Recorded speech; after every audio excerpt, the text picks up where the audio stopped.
what made you switch from marine biology to acting? Uh, that wasn't a conscious decision. The decision was more or less made for me. I was at a situation where I'd run out of funding basically for school, and was looking for a means to potentially earn some more income.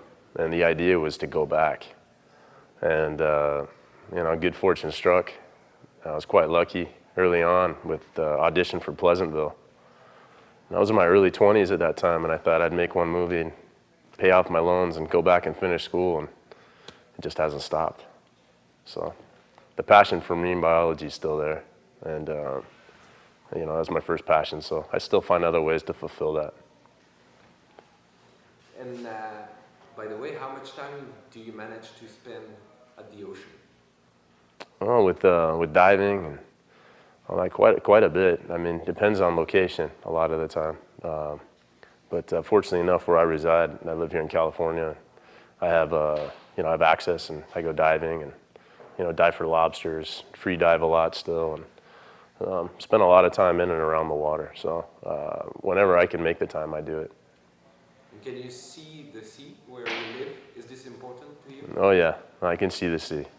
But the thing for me is, as much as I appreciate the ocean, earth sciences in general have always fascinated me. So the older I get, it's just specific as, say, to stuff that caters to the ocean. Like, for instance, I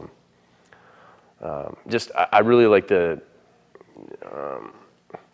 just the way everything really all comes together. So to me, I think it's more about the symbiotic relationships, and more, I think just the earth science as a whole. Botany has really kind of taken a hold of me lately, and even birding, which sounds funny because I always thought when I was younger that was for old men.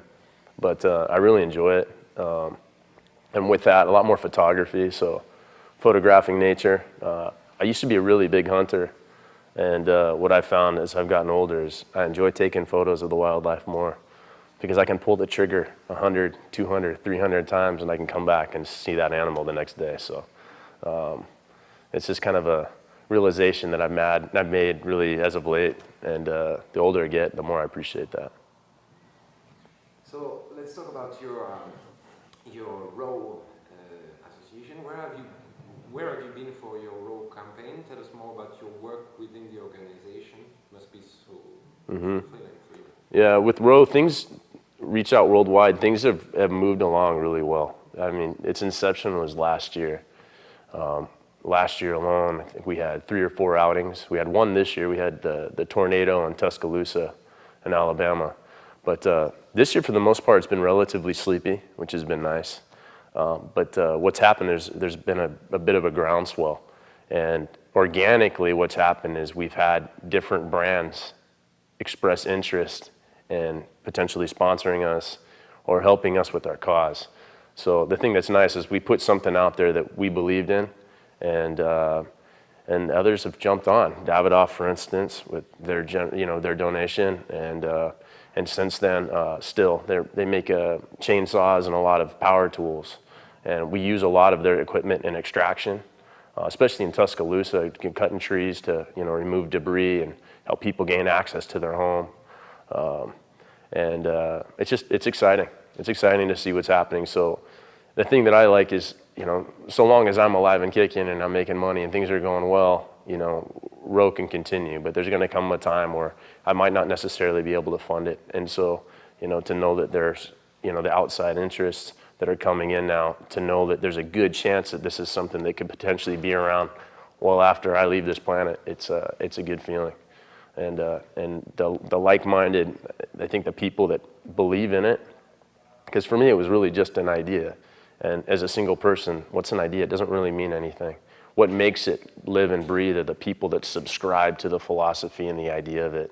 And the people that are involved have just taken it to a completely different level. So I'm really fortunate. And the people that are involved are just really good people. And talking about the people that are involved, have you recruited any other fellow actors to support you in it? No, not anybody really within the entertainment industry, because it really requires field experience.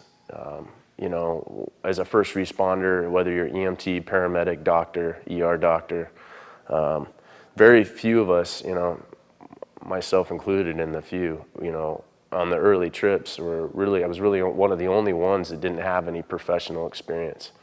And I realized that my skill set was limited, so I didn't like that feeling. As much as I picked up while we were there and in the field, I realized that there was more to learn. And that's a big part of it that really keeps me, I think, drawn is like, you know, we're only here one time. And I love the arena. I love learning about first aid and, you know, anything pertaining to medicine. It's fascinating to me. So it's one thing I continue to work on and work towards and work forward with. And, you know, hopefully within not too much longer, I'll feel qualified, super qualified. But, you know, we have some really talented people, doctors that have had, you know, 25, 30 years experience, you know, that have volunteered their time readily, weeks of their life every year to the cause. So it's nice having that pool, you know, first off to have people that are that qualified, that are willing to come along on these trips. And then they're also willing to give you the time and the attention when they see your willingness to learn and your enthusiasm for it. They give you a lot more attention and are willing to really kind of walk you through things. So, you know, from EMT certification to potentially now I'm considering, you know, maybe even going to school to becoming a paramedic, which would be the next step for me. So we'll see. And now, can you describe for us your perfect weekend off work? Perfect weekend off work? Off work. Or of work? Off work. Of work? My perfect weekend of work. Off work. Okay. I think for me, be something outdoors. I mean, I don't know if it would be maybe it'd be a cool hike to like a removed waterfall with like a nice swimming hole. You know, a lot of scenery with a lot of nature and animals, or you know, maybe a diving weekend out at the islands. Someplace tropical would be nice. But definitely something having to do with the water and nature. Good friends. And as you spend so much time around water, do you use certain products to look after your skin? I'm pretty carefree, to be honest with you, for the most part. I'll go on binges where, you know, now that I'm getting a little bit older, you know, people tell me I need to wear lotion because so much exposure to the sunlight. But I've been told I have a little bit of Cherokee Indian in me, and so I like to think that maybe makes me a little more resilient. But I don't take care of my skin the way that I should, to be honest with you. I don't. When I do stuff like this, I have people that take care of me. It allows me to be a little more lazy. But yeah, I'm pretty low maintenance. So I get up in the morning, I throw on my clothes, and I'm out the door usually within 10 minutes. And men may not be under so much pressure as women aging in front of the camera, but surely you must consider sun damage. Do you think about this kind of answer? Yeah, I think more and more. But you know, there's also arguments now that a lot of people are saying that, you know, we don't get enough vitamin D. And the problem is, you know, people, for one, they spend too much time indoors. And then when people do spend time outdoors, they're putting on 50 sunblock, and their body's not absorbing or creating the vitamin D that it needs to. So there's two philosophies there. I tend to subscribe to the one where, you know, maybe sunblock isn't necessarily as good as people want to believe. There's give and take with anything. So anything, I think, with moderation. If I'm going to spend an extended period of time out on the ocean or in the water or on the boat, I'll be sure to cover my face with sunblock. But you know, for outings, like if I'm going on a hike, even if it's a half day or full day hike, rarely will I. I'll just put on a hat and go get it. But you know, as I get older, I'm sure that, you know, I'll probably see more of the effects, and then I'll probably try to play catch up,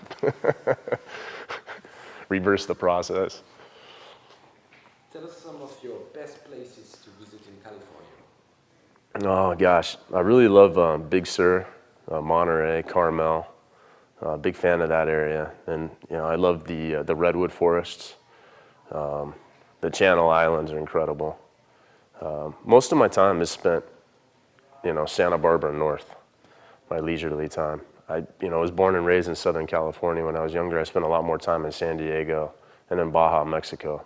But as I've grown older, I appreciate more where it's more lush and more green. I especially am fond of the Pacific Northwest. So even as you press out of Northern California and into Oregon and into Washington, Vancouver and Canada, Vancouver Island, the San Juans. I love it up there. The rain's a little too much for me to live there full time, but as far as a place to visit's concerned, to me that's heaven on earth. I love that zone. It's magical, and there's nowhere else like it on earth. It's unique. And finally, we'd love to be standing close enough to ask. I'm close enough. Mm-hmm. But what do you smell like wearing Davidoff? To me, the thing I like about the fragrance is that it doesn't smell designed. I mean, obviously it is, and I think that's the design behind it, is to not smell designed. So to me, it has more of a kind of a natural kind of embodiment of different scents. And I don't know that I can necessarily say that I smell this or I smell that. I just know what I like when I smell it, and I've liked it from when I was a small kid. So it's just been the fragrance of choice when I want to wear a fragrance. Wait, you just said something. You were hired to keep that guy Scott. Yeah. No, yeah, that's, see, whatever Scott does now, they want me to do it as well, because he has a tendency to get out of line, and, I don't know if you guys have read, but he likes to, cause a lot of trouble. And so basically, yeah, I mean, I'm grateful to the guy that, that he does. But, yeah, they took me on. I'm supposed to keep him in line, but the problem is that, yeah, I find myself getting into trouble with him at times, and, yeah, so I don't really like Scott anymore. We don't like Scott? No. No? No, he's a shady character. Oh, no. You're going to have everyone who said that they're just great friends. Now, was this an act of just being together? And No, actually, everyone's lying, and it's just a crock of, No, everyone gets along really well, and it bothers me because, I mean, I know that you hear it all the time, and, and half the time, maybe even more so, it really isn't genuine. I mean, that's the whole game. That's what I don't really like. It's like people are so afraid to offend or say something, It's like, maybe if I say this, I jeopardize, my career. Maybe I won't get another job. I don't want to badmouth this person or that person. Personally, I like to be straight up, and if I had some schmack, or some trash to talk about someone, I'd be tempted to give it to you right now. Oh, But really? yeah, just to let So you let's know, have the real story. I don't have any, and that's the real story. You're a character. Tell me a little bit about him. I mean, he's Golden Boy. as far as Right, everyone's yeah, concerned. he's Golden Boy. He's a celebrity in his own town. He's played football from the time he was 2 years old. Football is, that's all he knows. His father's preached it to him. His whole town lives it and breathes it and eats it and sleeps it. That's what I really like about Lance. As important as football has been to him his whole life, and as devastated as he is when he's injured and his career just basically goes down the tubes, he realizes there's more to life than just football, and that's something that he finds on his own. That's not something that Lance was ever taught, and for that reason, I really like the character. He's really strong. This is every little boy's dream, then. Just go out there and play football. Oh, absolutely. I mean, any normal boy's dream, I think. Who hasn't, jumped about, being a star player, in virtually every sport, from baseball to basketball for me. And here I was, I had the opportunity to play in front of, thousands upon thousands of, screaming fans. And I was a quarterback on top of it, There's nothing wrong with that. Not bad at all. Right.